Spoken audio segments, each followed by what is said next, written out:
Okay, good morning, everyone. Hope everybody is well. Today we begin what will be for the next many weeks.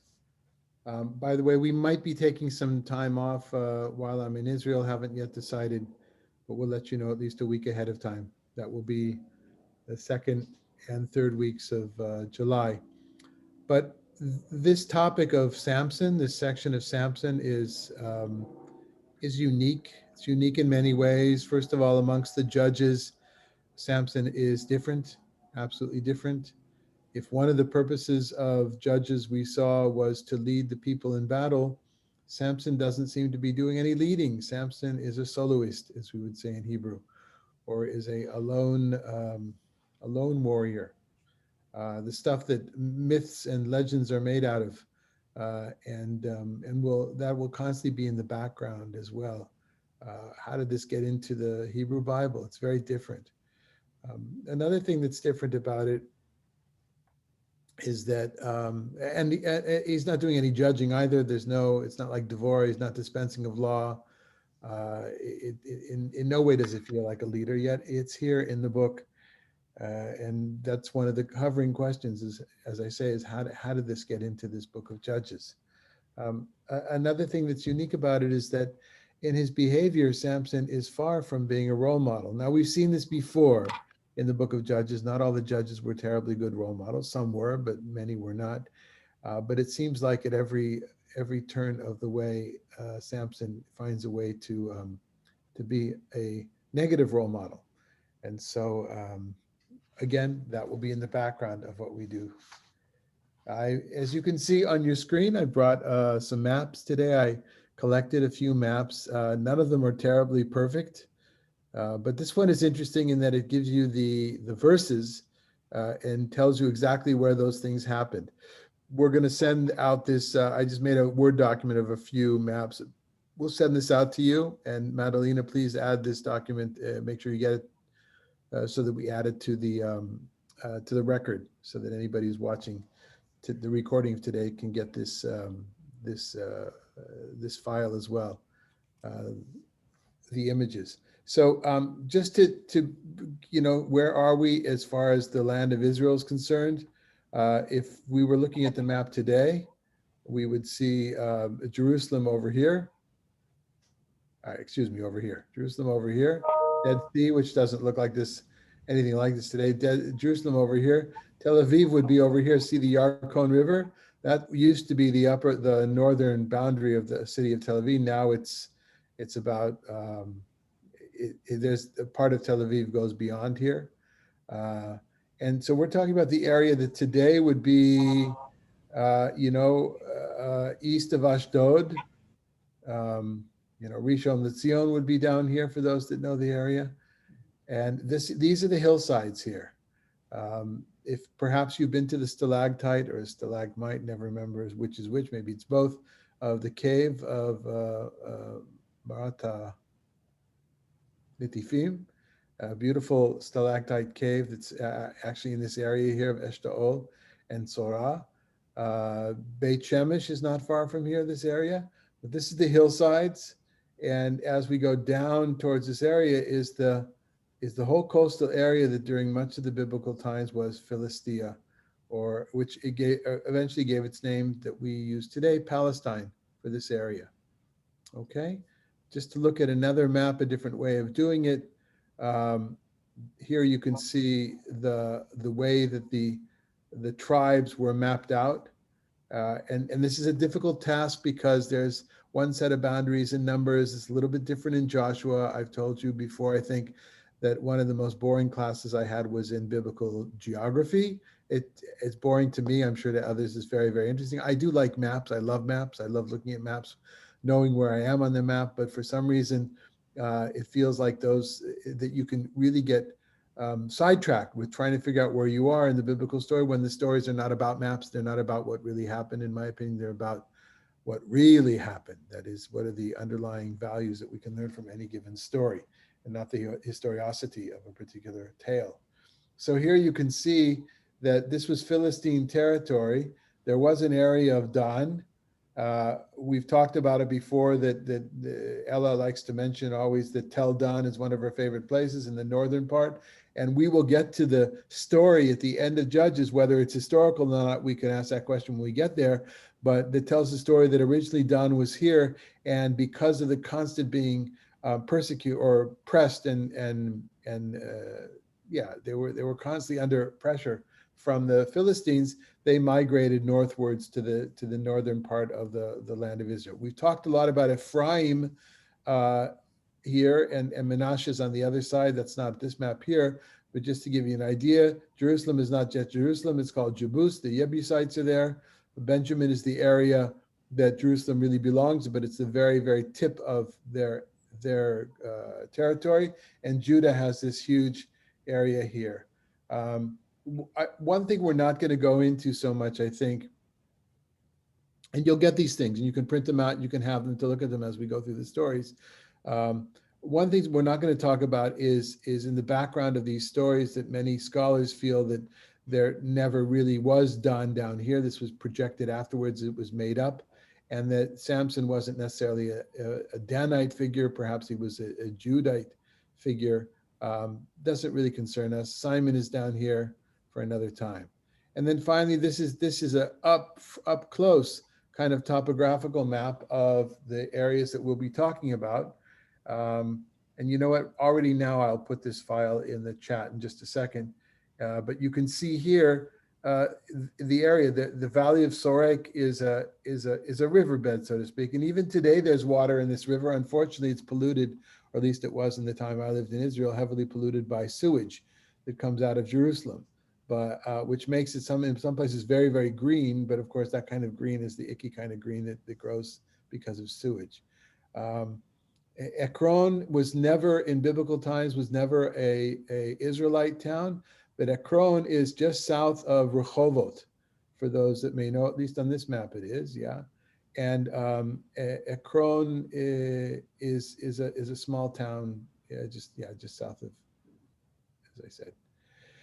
And then also for your viewing pleasure, you'll have a larger map, which is similar to the map that we gave out in the beginning, I think, that we sent out. If not, we'll send that out again. And it's a little fuzzy here because I blew it up, I think. No, just because that's the way it is, the way it translated. It's not going to get any clearer. Perhaps it'll be clear when you print it out. But here you've got the story of Samson, the stories of the different judges that we heard about, and put some geographically where they were. Here you'll be able to follow the whole business about Yiftach and the area of Menashe and Gad, this area on the other side, and the Ammonites. See Ammon over here. Okay, so before I forget, let me put this file into the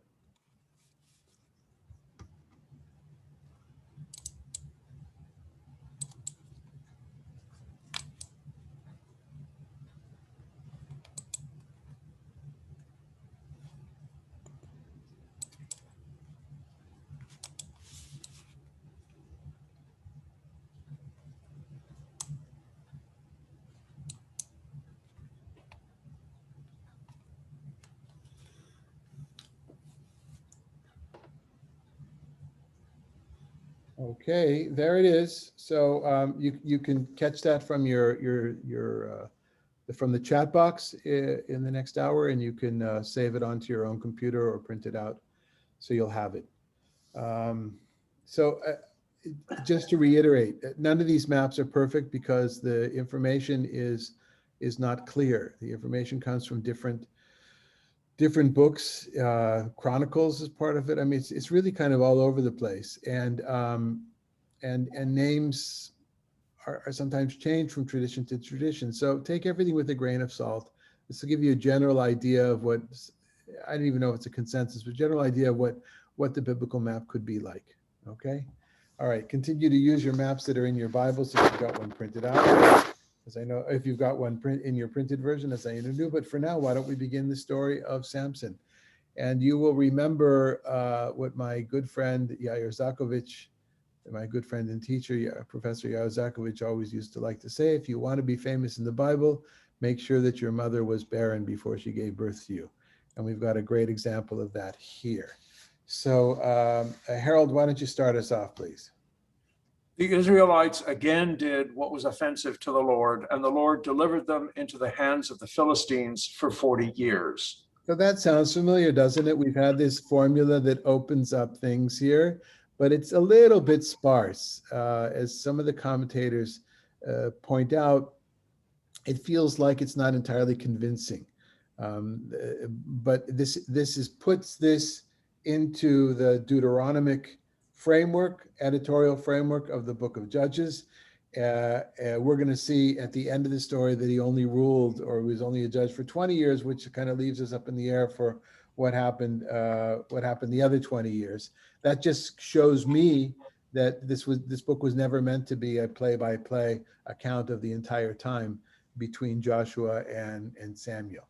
But now go ahead, Harold, the second verse, which is really the introduction to our story itself. There was a certain man from Zorah of the stock of Dan, whose name was Manoah. His wife was barren, and had borne no children.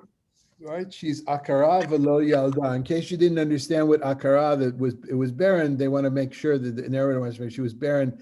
That is, she had no children. It always feels when I read this, and this is not the only place this happens in the other stories as well. It feels like it's definitely rubbing it in. What, instead of seeing it negative like that, it points out just how important progeny was to the biblical mind, to the biblical author's mind. It's all about the boys being born, not the girls being born, the boys being born. And although in later times, the story of Jephthah that we read, people say, well, his line was cut off because of that, but his daughter wouldn't have been his line anyway. That's not the way it worked. As much as I'm not happy about that tradition, but that is the biblical tradition. So it's all about the progeny, and if a woman's not giving birth, of course, it's not his fault, it's her fault. Although it seems to be that our author here might be giving us a little wink in the eye when he says, and she was barren and had no children, but her husband's name was Manoach. Now, Manoach, most probably from the root Nacha, or Noach, from like the biblical name Noach, which means easygoing, comfortable, but it also means perhaps a little bit lazy, laid back, deadhead, whatever, however you want to translate this into language that you might know. Somebody who's kind of a little bit out of touch, and it seems to be that's our character, is a little bit of out of touch of what's going on in reality, perhaps reading into it too much. But I don't have anything to say about the place where they lived in Tzorah. That's how it's pronounced in Hebrew, Tzorah. Other than in today, there's a kibbutz called Tzorah. They make some wine there, not far from Beit Shemesh, right around the corner from Beit Shemesh, actually. Okay. And Harold, why don't you read a little bit more, please? An angel of the Lord appeared to the woman and said to her, "You are barren and have borne no children, but you shall conceive and bear a son. Now be careful not to drink wine or other intoxicant, or to eat anything unclean, for you are going to conceive and bear a son. Let no razor touch his head, for the boy is to be a Nazirite to God from the womb on. He shall be the first to deliver Israel from the Philistines." Okay. Well, this is a very different type of a story than we've had until now. We haven't really had much of a nativity story. He's still not born yet. We did have mentioned the fact that somebody's mother was not legitimate twice, right? So that is in the background. That's biblical, and it carries on to the New Testament as well, at least in the Gospel according to Matthew, to show that there is some issue, some controversy over the mother. Without going into further detail, what was historically, I have no idea, but I think that's the first chapter in Matthew kind of shows that even for Jesus, there is some controversy as to something about the mother. We don't have those kinds of stories too much in the book of Judges. When we did, it was about the legitimacy of the child because of the mother. Now here, we don't have any question, at least yet, about the legitimacy of the mother of the child, but we do have an interesting and not unique. We've had other cases where an angel, a representative of God, has appeared in the book of Judges, right? You remember the fire with Yerubal, with Gideon, and but here, what's really unique is the fact that even before she gives birth, at the point of conception, we assume, right? Although there's nothing about Mr. Manoach having intimate relations with Mrs. Manoach, it's stipulated that she needs to be careful about this child. The child will be a Nazirite, which we learned about in the book of Numbers. One will take a vow, both men and women will take a vow, can take a vow, may take a vow for a set amount of time. It's never for life. It's for a set amount of time, not to come into any contact with impurity, just like priests are commanded not to come into contact with impurity. That is dead bodies or people that have the scaly skin disease or other kinds of things that render somebody impure, tameh, in biblical law. And this person shall not have any wine or any grape products whatsoever, nor cut their hair.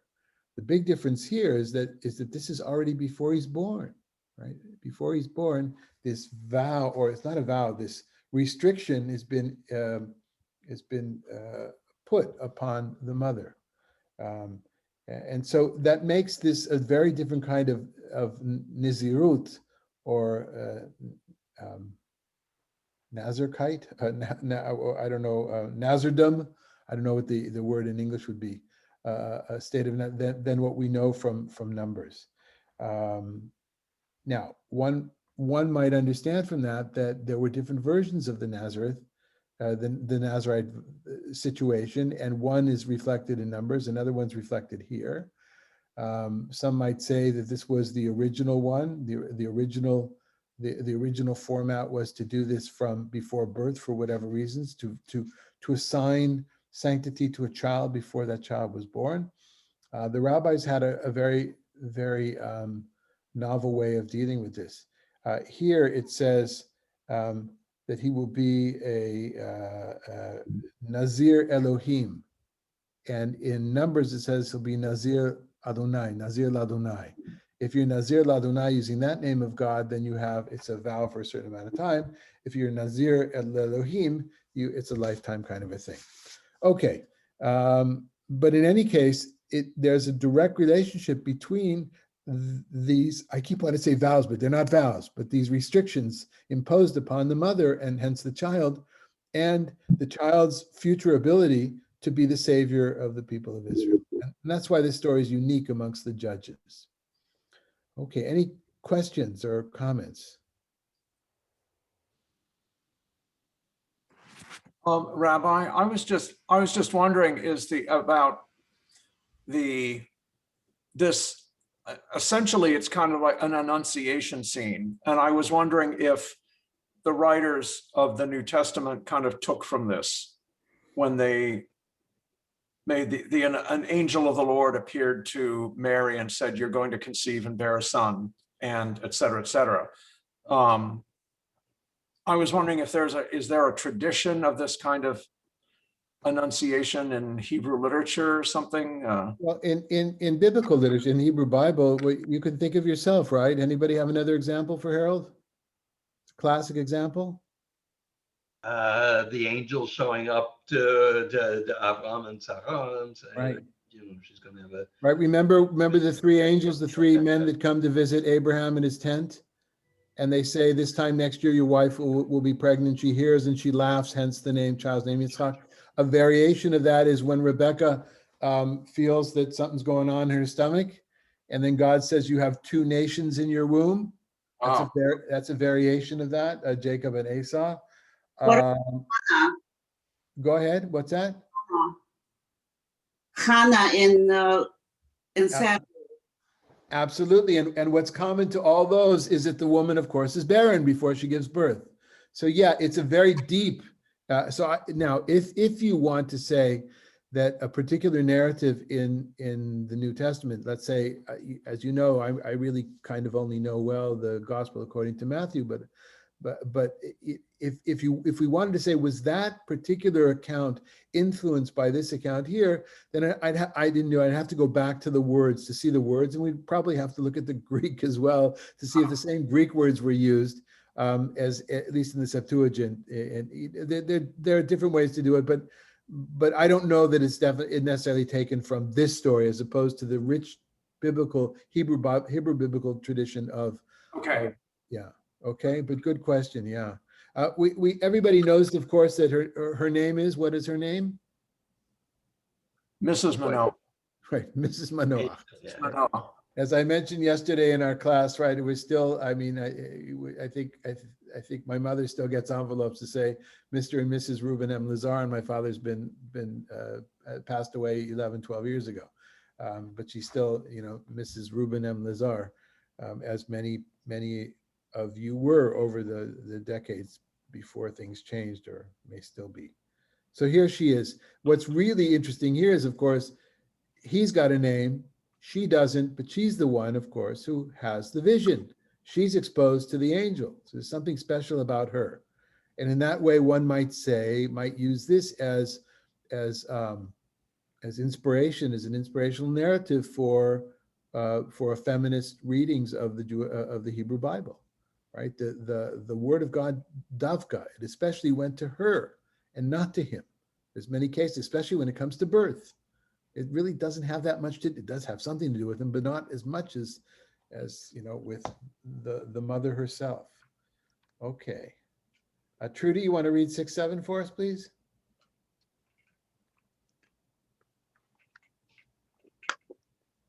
Is it too noisy? No. Can you it's hear fine. the Go noise ahead. in the background? Go No? ahead. Okay. The woman went and told her husband, "A man of God came to me. He looked like an angel, very frightening. I did not ask him where he was from, nor did he tell me his name. He said to me, 'You are going to conceive and bear a son. Drink no wine or other intoxicant, and eat nothing unclean, for the boy is to be a Nazarite to God from the womb until the day of his death.'" Like any good wife who's subservient to her husband in biblical times, she runs and tells her husband what happened. What I like about this particular verse here is that she says, I didn't ask him his name. It's as if this is the narrator's way of saying through Mrs. Manoach's words, names are not important in this context. It's not about the name. It's about God, right? That's certainly in the background here. It's about what will happen onwards, but the name is not all that important. Now, don't get me wrong. For the narrator, names were very important. And Mrs. Manoach not having a name is important. That silence speaks to this issue of irony, I think. I personally think it's irony because she is the active one. But but he's also saying that the names are not important. And we'll go back to that when we take a look at our hero and how he got his name and what his name is. Okay. All right. Any comments or questions? Rabbi, I have one. Being Sure. uneducated, to become is a Nazarite a sect or I don't know the word, choice or area of the Jewish faith where one can elect to become a Nazarite or could elect to become one?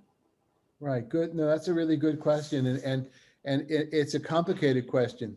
In the book of Numbers, we have this law that talks about if somebody takes a vow to be a Nazarite. In other words, they already knew about it. That is not to cut, and it could be men or women, not to cut hair, not to drink from any wine or grape products, and not to become impure. Then when that period of the vow finishes, they have to bring a certain sacrifice. According to the rabbinic commentary on that, the sacrifice that is given is called chatat, which used to be translated the sin offering. Now it's no longer translated that way, but it used to be called the sin offering. And they said, so what's the sin that somebody like this did? And the answer is because you don't need to make things more forbidden than they already are.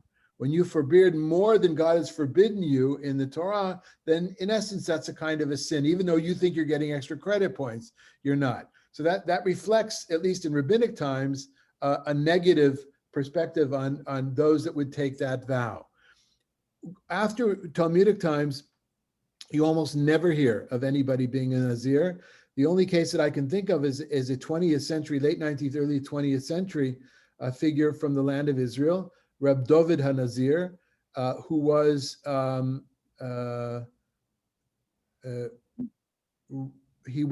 he documented some of the, he was a student / friend of Rav Kook, and I think that perhaps he was the father-in-law of Rabbi Goren, Rabbi Shlomo Goren, who was the chief rabbi, and the father of Rabbi Shar Yashuv, who was Rabbi Goren's brother-in-law, who was the chief rabbi of Haifa for many years. So Mrs. Goren, actually, I met Mrs. Goren once, and we spoke a little bit about it, because Reb David Nazir was also a vegetarian, as was Rav Kook, and so that family were vegetarians. And in the Orthodox world, when I was growing up in the 70s, nobody was vegetarian. I was like the only one, and to meet these people that were from rabbinic aristocracy who were vegetarians was kind of cool for me. So that's the only one I've heard of, Reb David HaNazir. David HaNazir. And although I'm guessing there were those that did those vows because they felt they needed to curb themselves. But it's not like in Catholicism where there's an order of the Nazarites. There's Nazarite nuns, right? I think I've heard of them before, but that I think has to do with the city of Nazareth. But there's no order, or that's not one of the tribes, if that was your question, right? It's something that individuals could take upon themselves. In rabbinic times, it's frowned upon. It's hard to know in biblical times how it was seen. And the important thing here is that this is a different version of that Nazarite state than the one that's described in Numbers. Okay, does that answer your question? Thank you. Great. Anybody else? Rabbi, Yes. the not cutting of the hair for the son, is that where the payas comes from? No, the payas comes from a law in Leviticus that you can't drag a razor across the corners of your head. So here and here, and I guess up here. And so because you couldn't do a razor, it became traditional for Jews, even if they cut their beards, to keep this part longer. That's like sideburns. You could find yeshiva boys that had sideburns in the 60s before it was cool to have sideburns. Long sideburns. Remember, like when the 60s, there was the long sideburn kind of a thing. So they had sideburns, and then Hasidim or other kinds of ultra-Orthodox, they wanted to be one-up, it's kind of one-upmanship. You want payas? I'll show you payas. And then they grow them out long, right? Okay, now somebody may want to ask, perhaps you've heard of the fact that some little boys, their hair is not cut until they're 3 years old. Right. And that's a Hasidic / Kabbalistic tradition. I don't know much about it. I know that in the Hasidic world, it's called Obshernin, out of Yiddish, when they get a haircut. It's not exactly on their third birthday. No. Very often it's on the third Lag BaOmer or Lag BaOmer that falls. And that's something that is often done in Meron, where that horrible tragedy happened last month, where all those people were killed, died in that tragic accident. So and then it spilled into the liberal world. I know a lot of parents that didn't give their kids, their boys a haircut until they're 3. Our grandson, Sahar, you may see sometimes pictures. He's coming on 4 soon, and he hasn't had his haircut yet. I think they just think it's cool he has long hair. I think he thinks it's cool he has long hair. I certainly think, as a former long hair, I certainly think it's cool he has long hair. By the way, when I was, some of you know, this was Naso, Parshat Naso, where this happens. The weekly Torah portion in Numbers is where this Torah portion is talked about. And this chapter is the Haftarah, is the additional reading from the prophets for that book. We talked about that a few weeks ago during that week. And I mentioned then that when I was a kid and I had long hair, my name at camp was Lazar HaNazir, right? Lazar HaNazir. Okay. All right then. What do you have here? Can we go on? Okay then. So Wayne, you want to go ahead and read for us, please? Sure. Manoah pleaded with God, with the Lord. "Oh, my Lord," he said, "please let the man of God that you sent come to us again, and let him instruct us how to act with the child that is to be born." You know, it's interesting because you had a slight, when you were reading it, you began to say, and come to me, you started to say me, but then you corrected it to us. And it's interesting where that comes from, but that is indeed the intention. This is at least Zakovich's reading of this line here. His intention was, what do you mean come to us? He's already come. He already explained what you need to do with this child, but basically saying, but I want in on this as well. So that kind of perhaps Freudian slip or not Freudian slip, but you know, what he's really saying is, it's not come to us again, come to me. I want to be, you know. And perhaps this is also a little bit of jealousy. It's a man of God with a woman who until now has been barren, and now suddenly she can conceive. She's going to conceive. What's going on there as well? Is there something reflective of an earlier tradition, as Zakovich would have us believe, of something questionable about the conception of this baby, right? Why did she not conceive until she met this guy here called an angel, but this guy in the middle of the field when nobody else was around? Okay, so why don't you go ahead and read another one?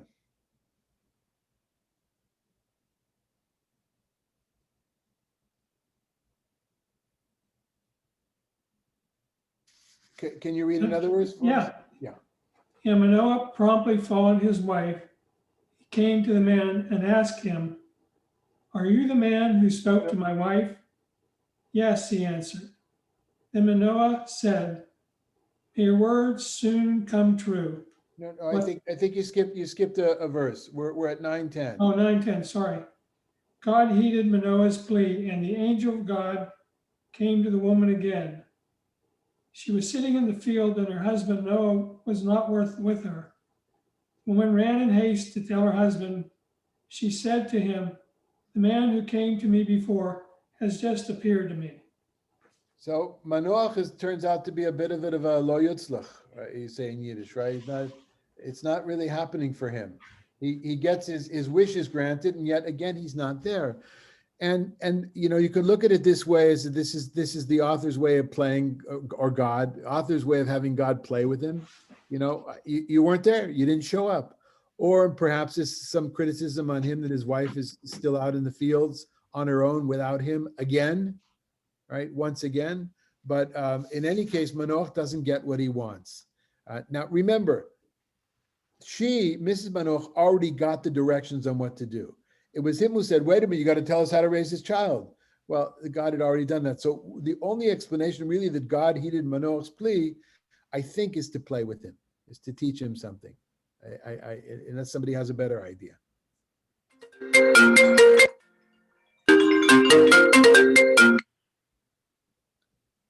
Okay. Oh, are you in the class? Yeah, let me call you. Okay, Richard, you want to read 11, 12?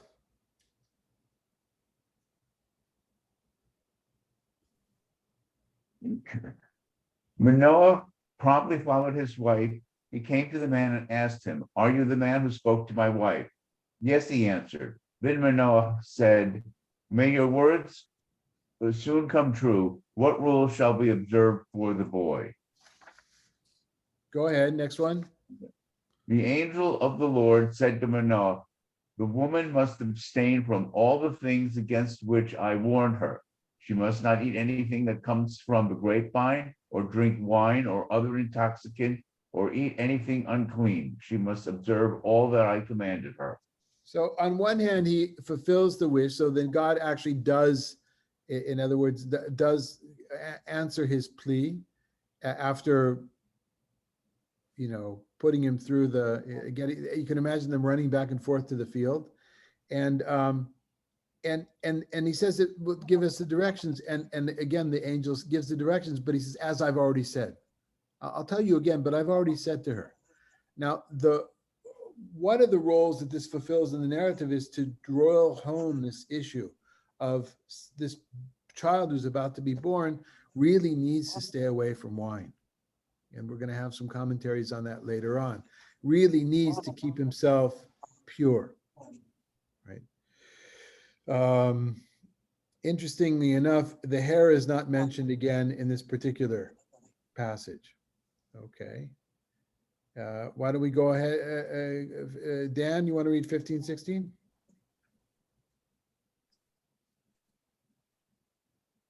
Manoach said to the angel of the Lord, "Let us detain you and prepare a kid for you." But the angel of the Lord said to Manoach, "If you detain me, I shall not eat your food. And if you present a burnt offering, offer it to the Lord." For Manoach did not know that he was an angel of the Lord. Okay, so again, Manoach doesn't seem to be entirely with it. What's happening here?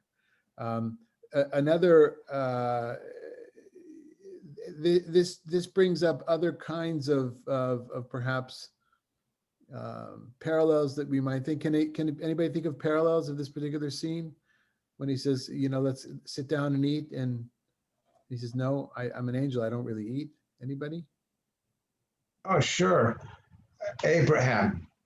Right. So the thing in the Abraham story, though, is that in our story, the way we have it in the Torah, the angel, he sits down and prepares these things for the angels. It's only in rabbinic literature that points out, but they don't eat, right? But there the narrative doesn't say they don't eat. But so maybe it's reflective on that. In other words, people still need to learn more about angels. They don't know yet. Manoach. Another example. Well, there's Jacob wrestling with the angel. Right. And Tell me detains you. Yeah, and try to detain you, I'll detain you. And right. Tell me your name and no. In other words, there seems to be, I would say, it feels like there's some sort of a polemic going on in these stories of biblical literature that say angels are only to bring a message. They're not personal bodyguards. They're not God's presence. They're not this. Just people, get it straight. We don't eat. We don't stick around. You don't need to know our names. Now, of course, all those things happen. Names. I've got a book. I've told many of you. I've even showed it to you before. I've got a little encyclopedia of angels, right? Malachei Asharet, that has different angels and what their jobs are, taken from biblical literature all the way through Kabbalistic literature, a lot of Zohar and that kind of stuff. So there's a lot of angels. In Bill Gross's collection, you got tons of amulets that call upon angels. There's something called angel writing. That's the way Judaism went, at least on certain levels, and it was very, very popular. But the biblical writer doesn't really want us to be preoccupied with it. It's not about the angels. An angel is only important in that he or she or it reflects God. They reflect God's message.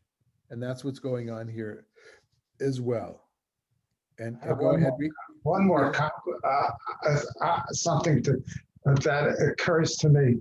It seems like the Lord is not really crazy about Mr. Manoach. He's saying, "I told your wife."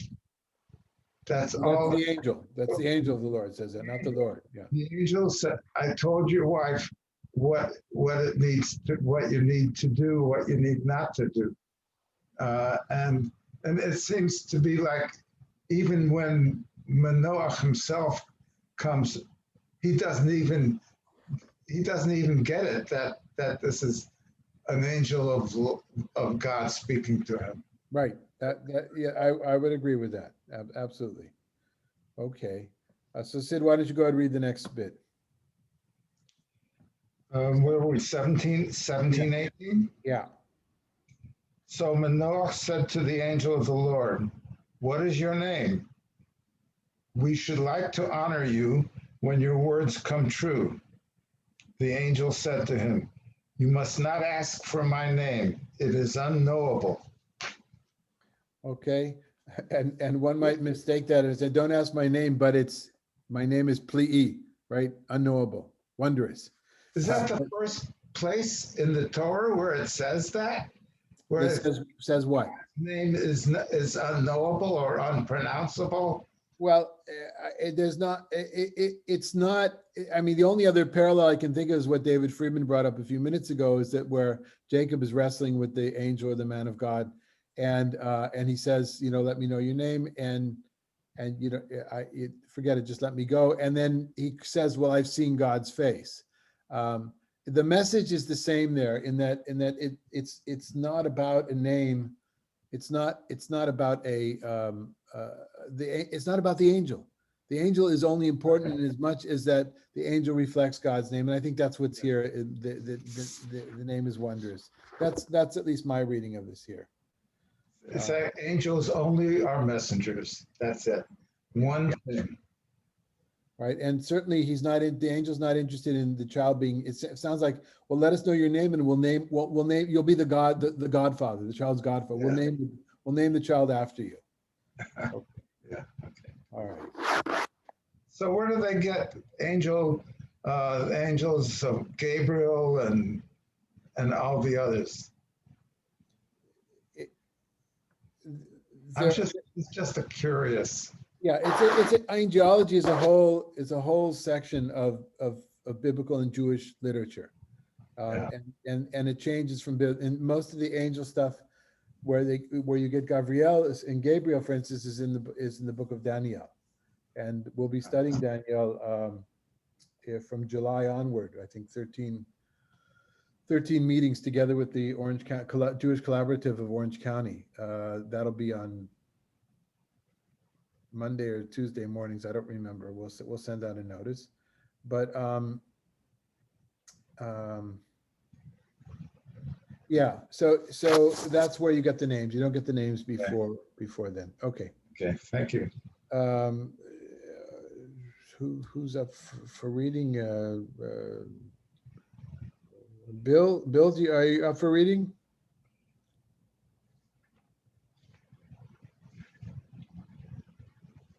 1920. Yes. Manoah took the kid and the meal offering and offered them up on the rock of the Lord. And a marvelous thing happened while Manoah and his wife looked on. As the flames leaped up from the altar toward the sky, the angel of the Lord ascended in the flames of the altar, while Manoah and his wife looked on, and they flung themselves on their faces to the ground. All right, pretty spectacular pyrotechnics, of course, made to impress them, but also to scare them. And to, in other words, my understanding is don't try to get close to this. This is something, this is God's doing, but don't try to get close to it. Don't wrap your arms around this angel. This is God speaking here. And the fire coming down, we have a number of other cases of that. There's one other, at least in Judges, and everything having to do with Aaron and the inauguration of the temple as well, of the tabernacle. But why don't we keep going ahead? Because we're falling a little bit behind. We want to get some rabbinic literature in. And Rita Claire. The angel of the Lord never appeared again to Manoah and his wife. Manoah then realized that it had been an angel of the Lord. And Manoah said to his wife, "We shall surely die, for we have seen a divine being." But his wife said to him, "Had the Lord meant to take our lives, he would not have accepted a burnt offering and meal offering from us, nor let us see all these things, and he would not have made such an announcement to us." All right, so who's the smart one here in the family? Mrs. Manoah. Yeah, but this reminds me, of course, of all the movies and TV series that if he wanted you dead, he would have killed you, right? If you think if I wanted you dead, I wouldn't have killed you already. Now says the terrorist or the murderer or whatever it is, right? And so many different things. But in the background of all this seems to be, remember, the bare bones of this narrative, and this could be a narrative that has been sensitized. This is Zakovich speaking, right? This is one of the examples that he uses. This is the story. I think his first book was Chaye Shimshon, the lives of Samson in Hebrew. I don't think it was ever translated into English. And one of the things he says here is that there is this fact of the matter that the woman was out there by herself with this man. Yes, the man of the Lord, no, the man of the Lord, but still with this man. She was barren until that point. That it seems like there was some intimate relationship with him, with the man, more intimate than she had with her own husband in many ways. And although she is paying her respect, in the version we have it, there's no talk about the fact that she was intimate with that man. She only saw him, only heard him, or physically intimate, I should say. But she is intimate with him in a way that excludes her husband, Mr. Manoach. And as again, Manoach to this point still doesn't entirely get it. Okay, let's see now what happens when he's born. Eileen, do you want to read? The woman bore a son, and she named him Samson. The boy grew up, and the Lord blessed him. The Spirit of the Lord first moved him in the encampment of Dan, between Zorah and Eshtaol. Okay, and now it's not entirely unique, but it is noteworthy that who gives the name here? She does. She does. Now, there are other stories of this as well, and there's a good example of this is in Genesis, the back and forth, the competition, the almost tennis competition, or soccer competition of who gives birth more, Rachel, Leah, or Rachel's, whose maidservant gives birth more, and how the names are given there. You have examples in Genesis of, but I think in general it would have been the man who gives the name, and in this case it's emphasized, and she named him Shimshon. Yes, Ella. Does the name have any kind of meaning? So that's what we're getting to now. So how do you understand the name Shimshon? How do I understand? If you had to guess, where does it come from? If Manoach comes from laid back, not really with it, where would you guess Shimshon comes from? From the word seem, to do, to place, to do. To do. Like Shalom, Todah, Bracha, from Sim Shalom. Oh, so, but his name is Shimshon, not Shlomshon, right? It's Shimshon, there's no Lamed. Wait a minute, it's in the blessing that we say Sim Shalom. Tovah v'cha, chen v'chesed v'rachamim. Shalom, yeah. Oh, as in seam. I understand seam as in put. Oh, now I understand what you're saying. Lasim. So okay, that's interesting. But you it's hard to come up with how do you get the shin that comes after that though? So No idea. yeah. Shemesh. You could, so just before you get there, Dan, so you maybe in that line you could say Lishamesh is to use, is to serve, is to maybe that, but more often than not, people would say, as Dan has brought up here, Shemesh. And if Shemesh is son, is the son, what is the Vav Nun, the on at the end, anybody? What is the on often, not always, but often connotate in what kind of connotation does that have? Or connote, I should say. What kind of connotation does that have in Hebrew? The Vav Nun? Sivivon. It's something, it's the diminutive. It's the little son. And hence, very possibly this is a recasting of an ancient myth about like a Israelite Hercules, right? Heracles. And as we go on in the story, we see that he has superhuman strength. So the fact that he's descended from the sun, and hence Zakovich says he got the name of that is of a demigod or a superman, little sun man, as if there's a Marvel superhero, there might even be one called Sun Man that I don't know about. Because his father was an angel, was a demigod himself, and that might be in the background here. It seems to be a rather pagan-like name though, Shemesh, because people worshipped In time of the Israelites, people were worshiping the sun. So it doesn't seem like a terribly kosher name. And yet here he is, one of the judges in the book of Judges. Comments or questions? Okay, Dan, why don't you bring us into some of the rabbinic writings here at the bottom of the page from the Talmud, Baba Batra.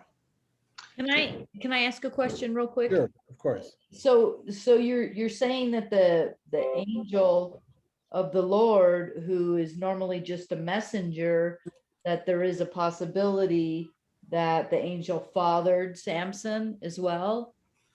There is a claim that, or a possible interpretation, that this story is a sensitized, beautified, monotheistized version of an older mythological tale, which takes its place in the mythology of most early people.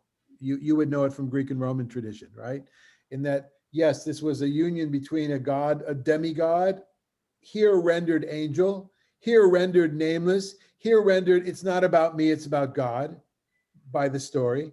But Okay. the kernel, not that it says it here, the kernel, the basis for this story, we can't prove it, may be, and this is according to Yair Zakovich, a story, and not only him, a story of a demigod, how a demigod was born, between a union between a woman who was otherwise barren, a man whose name is Manoach, who already perhaps then they realized that he was the one who was the impotent one, and not her.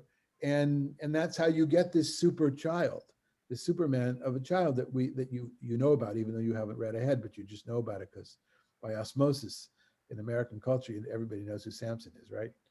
Okay. All right. Why don't you go ahead in the Talmud, John? Okay. Rabbi Bar Rav Huna says that Rav said, the judge Ibzan of Bethlehem, Judges 12, is Boaz. What's he teaching us? Boaz prepared 120 feasts for his children at their weddings, as it is stated concerning Ibzan. And he had 30 sons and 30 daughters he sent abroad, and 30 daughters he brought in from abroad for his sons. And he judged Israel 7 years. This citation. The verse indicates that he had 60 children.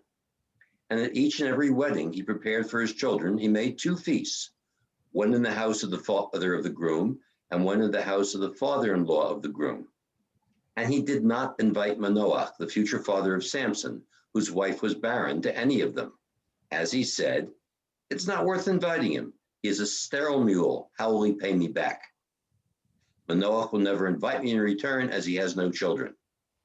The sage taught, and all of the children of Ibzan died during his lifetime.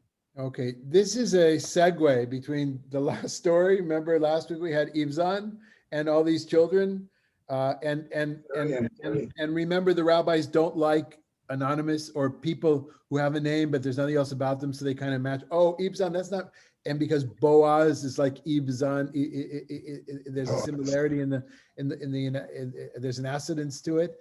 And so Ibzan must be Boaz, who turns out to be a good guy, who he seemed, because he marries Ruth and he gives birth to, eventually his progeny are the Davidic kings, and King David comes down the line. But in his past, though, he had a not so good past. He had a life before, and we had all these children, and he was petty. Why they needed to go into this whole thing and connect the two, one, as Yitzchak Heinemann says that I think it's Yitzchak, yeah. Heinemann says that the rabbis don't like anybody anonymous or only with a one-time showing, so they match up different characters. 2, I think they wanted to show that the power of repentance, of tshuva, that Boaz was originally not such a good guy, but became a good guy, either before or because of marrying Ruth. And lastly, it gives a segue between the two stories. What we just ended with in Judges 12 and what we began with today. Okay. But why don't you read another section, this time from Bamidbar Rabbah, Numbers Rabbah. Go ahead, Dan. Manoach, why that name? He merited to speak with an angel, and prophecies called Menucha.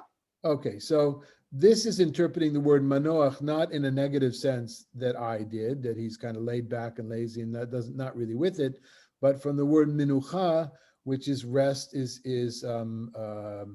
serenity, and in this case, prophecy is also called menucha.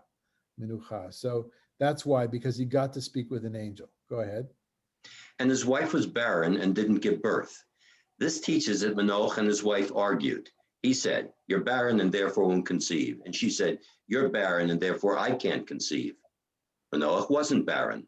The angel appeared to the woman. From here you learn that the wife of Manoach was a righteous woman who merited to speak with an angel, who came to make peace between her and her husband, to tell her that she was barren. And she'd been held back from pregnancy, not her husband, which is why he spoke with her. I hope you women are infuriated. Finally, we get one rabbi, one rabbinic tradition says, you know what? It's not all about the woman. Men too can be impotent, right? They can be barren. And then comes the second opinion. It says, no, not really. The whole reason the angel came was to make shalom, to make peace, and to tell her place. Don't say that your husband, it's your fault that you're arguing. Don't say your husband is barren. You're the one who's barren. You know, just when you think that you smell something positive, it's going to finally, rabbinic tradition, boom, they clap you across the head with a big misogynistic baseball bat. Okay, go ahead. And he said to her, "Behold, you are barren and having conceived." He's telling her that she's barren to make peace between her and her husband, since she nagged Manoach, her husband, over the fact she hadn't conceived. Right, in case you didn't get it the first time, right? And I've left out a lot of proof texts and things like that, but this idea, and this reflects, of course, a later post-biblical Jewish reality in which when couples fight, they go to the rabbi.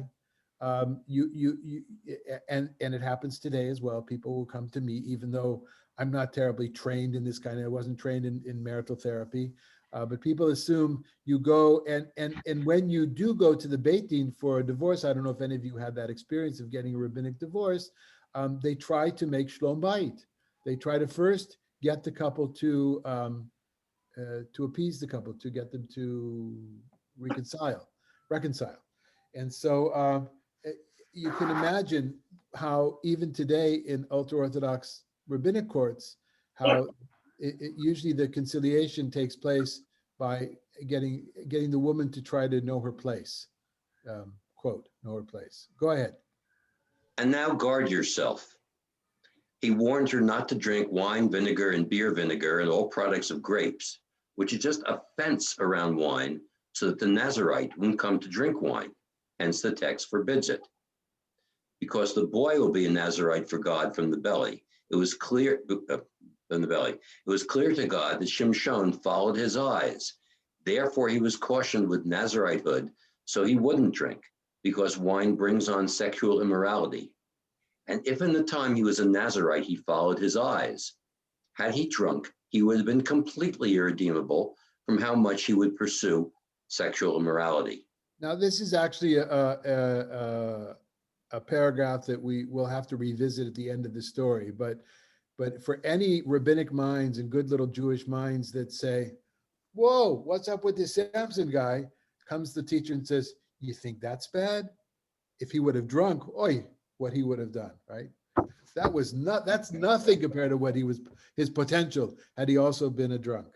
Okay, go ahead. And he said to me, you will be pregnant. But what did he actually say? Behold, you are barren. She didn't reveal this to him, since she didn't want to reveal her failing. And the angel of God said to Manoach, everything I said to the woman to impart honor to the woman and make her more beloved in his eyes. Yeah, right. So you can see how this rabbi who composed this particular section, he was able to go to sleep at night with his wife next to him or not next to him, or perhaps this guy's wife left him years ago, and that's why he's writing the way he is. But again, an example of biblical paraphrase, the genre of this retelling the biblical story, play by play. In this case, in a midrash, which is not known to be a play-by-play midrash. There are such midrashic works, midrashic genres that are called exegetical midrash. Exegetical midrash, like Genesis Rabbah, is a verse, what it means, I call that play-by-play. Bamidbar Rabbah, Numbers Rabbah, is from a different genre called homiletical midrash, which means it's sermon after sermon after sermon. And but sometimes in that sermon, the editor of this midrash, and this is this is the latter part of the first millennium or beginning of the second millennium of the Common Era, brings in this retelling of the biblical story with far more details than we had in the biblical tale, and updating it to their own times. So we've begun our journey of this little man, this little son, who already in his name seems to tell us there's something mythological about him. There's already something unique about him in that his mother was visited by an angel beforehand and was given explicit directions on how she is to eat. Before she gives birth, she gives the name, and it's at that time, the final verse that says, it was around that time as he grows up that God's spirit, what's the word? Vatachel ruach Adonai lefa'amo, right? Poem, lev poem, right? The heart beats. At that time, the spirit of God began to beat in him, or pulsate in him. And God's spirit here is not about prophecy. We don't have any words of spirit. God's spirit meaning for him to become the hero. He'll be the savior. Questions or comments? Okay, everybody. So to remind you that we this Shabbat is a Temple Har Shalom Shabbat. So I'll be Sasha and I will be up there. We'll be meeting in person. I hope I'll be meeting with Pastor Jane on Tuesday, and we'll be able to discuss the possibilities of us coming back to meet in person.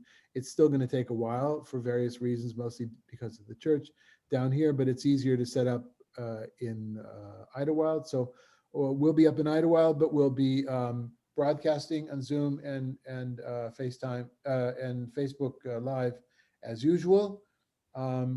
Hopefully the tech will work out properly.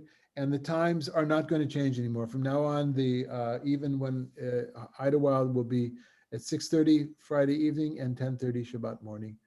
And on Shabbat, we'll be celebrating Juneteenth with a special study in honor of Juneteenth, because it will be Juneteenth.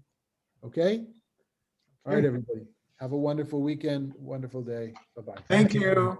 Thank you. Oh, and bon voyage to Sid and Sue, who are on their way, going back. Thank you. Thank you. We'll see you on Zoom, everybody. Going back to Middle Earth. Okay. All right.